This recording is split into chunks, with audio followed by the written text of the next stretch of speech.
Evo, za pohvalni karfiol sad ćemo da napravimo sami majonezu na svoj način.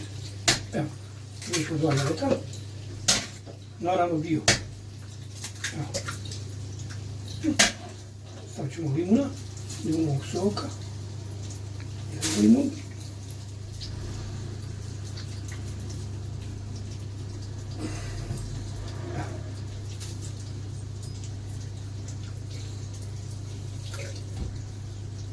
Malo tu sam sirčeta, malo jabukovog sirčeta.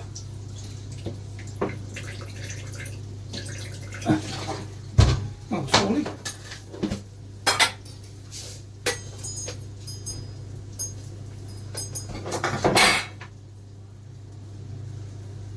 Soli.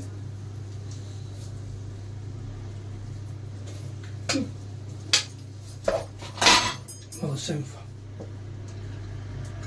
Evo. Pazi.